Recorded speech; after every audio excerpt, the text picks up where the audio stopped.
नाजरीन कराम, इमरान खान के खिलाफ एक और खतरनाक मंसूबा तैयार कर लिया गया है। इसके साथ साथ इमरान खान के खिलाफ एक और केस की तैयारी भी जो है वो शुरू हो चुकी है।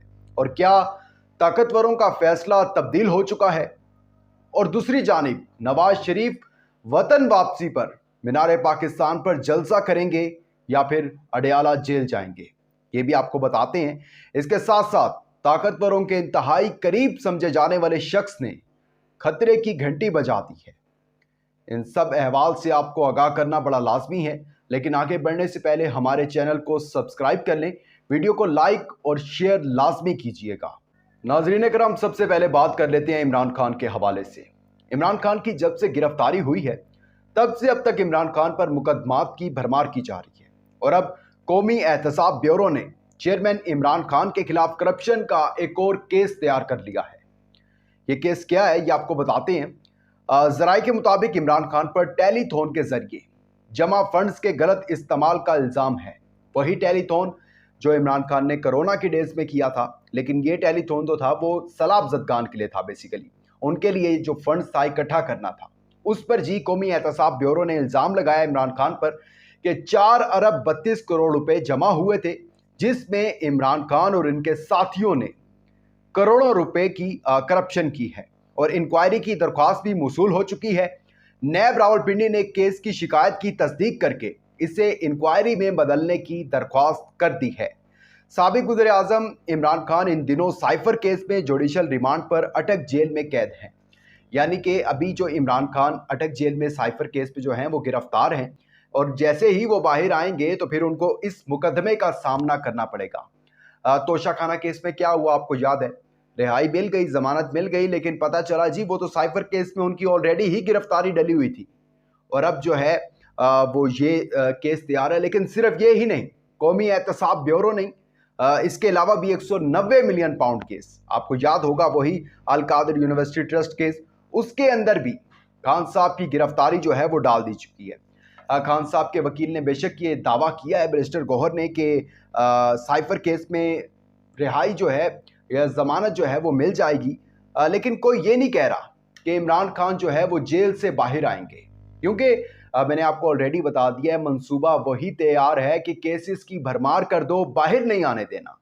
क्योंकि बाहर इसी शर्त पर आएंगे इमरान खान जब हमसे मुज़ाकरात कर लेंगे। और मुज़ाकरात कब होंगे? जब दोनों तरफ से जो है वो ढील दी जाएगी। ताकतवर ये ढील दे रहे हैं कि हम आप बाहर आए, आपको एक सूबे में गवर्नमेंट मिल जाएगी, जैसे कि मिली हुई है बहुत से लोगों को। किसी को पंजाब में मिलती है तो किसी को सिंध में मिलती है, और उनकी नस्लें वहीं हुकूमत करती आ रही हैं। वो तो इमरान खान ने आकर ये सारा सिलसिला तोड़ दिया था ना, वरना तो यही चलता आ रहा था सिलसिला। बाप करता था, फिर बेटा करता था, फिर बेटी करती थी, और इसी तरह उनके बच्चे जो थे वो हुकूमत करते थे और हम गुलाम बने हुए थे। और लेकिन इमरान खान ने यह कह दिया मुज़ाकरात नहीं करूंगा। मुझे फौज से प्यार है, मुझे इन जजों से प्यार है, मुझे इन सियासतदानों से भी प्यार है, मुझे नफरत है करप्शन करने वालों से। मैं उनका एहतसाब करूंगा जिन्होंने आज मेरी कौम को यहां पर रखा हुआ है, कि मेरी कौम के बच्चे जो हैं वो 2 वक्त की रोटी को भी तरस रहे हैं, लोग खुदकुशियां कर रहे हैं, बिजली के बिल नहीं भरे जा रहे उनसे। मैं उनका एहतसाब करूंगा जिनकी वजह से ये हशर हुआ। तो उन्होंने भी कह दिया कि नहीं जी, फिर ऐसा तो नहीं हो सकता, फिर हम ताकतवर कैसे कहलाएंगे अगर आप ये सब कुछ करेंगे? तो हमने तो ताकतवर कहलाना है और ऐसा मुमकिन नहीं है, तो आप फिर जो है ना वो जेल में ही रहेंगे। ये केसेस जो हैं ये तैयार कर लिए जा चुके हैं, और अगर इमरान खान को साइफर केस में इमरान खान की बचत हो भी जाती है तो ये केसेस जो हैं इमरान खान के लिए तैयार हैं। तो ये कोई नई बात नहीं है कि अगर ये केस आज ये 190 मिलियन पाउंड में अगर गिरफ्तारी डाल दी चुकी है, और ये कौमी एहतसाब ब्यूरो ने अब ये टेलीथॉन वाला एक ले आए हैं, उसमें जो है वो डाल दी गया। और मैं आपको एक चीज़ बताऊं कि टेलीथॉन में सबसे ज़्यादा जो रकम इकट्ठी की जाती थी वो किसी सियासतदान ने अगर की है तो वो इमरान खान थे। उसकी रीज़न कि लोगों को, जो हमारे फॉरेन में लोग गए में पाकिस्तानी जो हैं, उनको सबसे ज़्यादा ट्रस्ट जो था वो इमरान खान पर है, और ये उन्हीं पर इल्ज़ाम लगा रहे हैं कि जी करप्शन की है। और वहीं मतलब कि ये मुकदमात तो थे, इसके अलावा भी वो 9 मई वाक़यात के हवाले से इमरान खान के खिलाफ 2000 सफ़हात पर जो चालान है वो है। JIT ने कह दिया कि जी इल्ज़ाम इमरान खान जो थे मास्टरमाइंड थे 9 मई वाक़यात के। तो इमरान खान की जो जेल से बाहर आने का एक है, वो पॉसिबल नहीं है। वो उस टाइम तक पॉसिबल नहीं है जब तक इमरान खान मुज़ाकरात नहीं कर सकते, और वो इमरान खान मुज़ाकरात करेंगे नहीं। अब सबकी नज़रें जो हैं वो जस्टिस काजी फायज़ ईसा पर हैं कि जस्टिस काजी फायज़ ईसा क्या करते हैं और सारी जुडिशरी को लेकर कैसे चलते हैं। अब दूसरी तरफ बात कर लेते हैं नवाज शरीफ की। बड़े कॉन्फिडेंट है नवाज शरीफ, और उन्होंने तो कहा है कि मुझसे लिखवा लें, स्टैंप लगवा लें, सिग्नेचर करवा लें कि मैं मुल्क का चौथी दफ़ा भी वज़ीर आज़म बनूंगा। मतलब कि वही इसमें बात आ जाती है कि हजूर का शौक सलामत है, शहर और बहुत। तो आप चौथी क्या सर जनाब, आप 40वीं मरतबा पाकिस्तान के वज़ीर आज़म बन सकते हैं, और ये तो पाकिस्तान है ना, इधर सब कुछ हो सकता है। अवाम की भलाई के अलावा यहाँ हर एक चीज़ पॉसिबल है। तो आप 40 मरतबा 400 मरतबा वज़ीर आज़म बन जाएंगे, इसमें कुछ भी नहीं होना क्या, सिर्फ अवाम का बेड़ा ही गर्क होना है ना, जो अभी तक हुआ है। ठीक है, अवाम के पास 2 वक्त की खाने की रोटी नहीं है। वो सब किस वजह से हुआ है ये आप भी बेहतर जानते हैं और मैं भी बेहतर जानता हूं। आपने जो वो रजीम चेंज और वो सारा लाए थे ना, वोट ऑफ कॉन्फिडेंस के, जी इमरान खान बिल्कुल ठीक काम नहीं कर रहे, हम आएंगे तो काम जो है वो ठीक होगा। वो आज ये अगर आप अपने इर्द गिर्द नज़र घुमाएंगे तो आपको आइडिया होगा बेहतर तौर पर कि क्या इन्होंने जो है वो ठीक कर दिया था।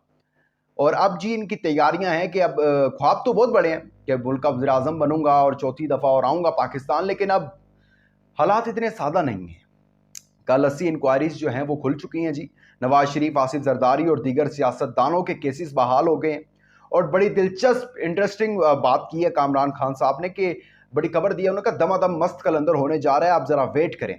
ठीक है, और ये जिनके भी केसेस खुले हैं, जिनके भी केसेस खुल रहे हैं, इनकी जो ये सब इनकी तहकीकात करेंगे वो इंटेलिजेंस में से बंदे आकर नैब के साथ ताउन करेंगे और वो तहकीकात करेंगे। और अब आप देख रहे हैं कि अगर वो तहकीकात करें, वो अगर जिस चीज़ के पीछे पड़ जाते हैं ना, वो फिर 4 दिन में डॉलर भी 40 रुपये नीचे ले आते हैं। और फिर जब उनके सामने केसेस और वो फाइलें आ जाएं तो आप फिर बेहतर जान सकते हैं कि फिर उनकी माफ़ी नहीं है।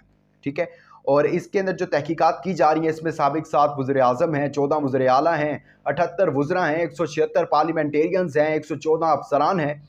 और इसके बाद और शहबाज शरीफ जो हैं वो भी एक पैगाम, एक ख़ास पैगाम जो लेकर लंदन रवाना हो गए हैं। नवाज शरीफ के लिए वो खास पैगाम है, क्योंकि नवाज शरीफ कह रहे हैं ना कि मैं बाजवा का आके ऐसा एहतसाब करूंगा, मैं तो जस्टिस इजाजुल एहसन का आकर ऐसा एहतसाब करूंगा कि ये याद रखेंगे कि नवाज शरीफ के साथ इन्होंने ये गलत करने की कोशिश कैसे की है। सब कुछ ठीक चल रहा था, इन्होंने मुझे क्यों, ये बाजवा ने जो है ना, क्यों मुझे ये गद्दार बाजवा ने नीचे उतारा था मुझे। तो ये पैगाम एक भिजवाया गया अस्करी क़यादत से कि मियाँ साहब हथौला रखो, तो पाकिस्तान भी आने ते फिर हिसाब बराबर हो जाएगा। और छोटे मियाँ साहब शहबाज शरीफ साहब, साबिक जो वज़ीर आज़म थे पाकिस्तान के 16 माह के अरसे के, वो गए हैं लंदन पैगाम लेकर। और इसके बाद जब ये केसेस खुल रहे हैं तो इनकी ज़ाहिरी बात है हेयरिंग भी होनी है और तमाम तर जो रिमार्क्स वगैरह जजेस वगैरह की तरफ से आने हैं। और अभी नवाज शरीफ की वापसी में तकरीबन जो मुमकिन है इन्होंने तारीख दी है वो 21 अक्टूबर को दी है। उसके बाद देख रहे हैं कि वो कब तक आते हैं, लेकिन लग नहीं रहा, क्योंकि जिस तरह ये केसेस खुल चुके हैं, कि नवाज शरीफ की वापसी मुमकिन हो। ये था जी अहवाल। अपना इंपॉर्टेंट फीडबैक देना मत भूलिएगा। दीजिएगा इजाज़त। अल्लाह हाफिज़ व नासिर।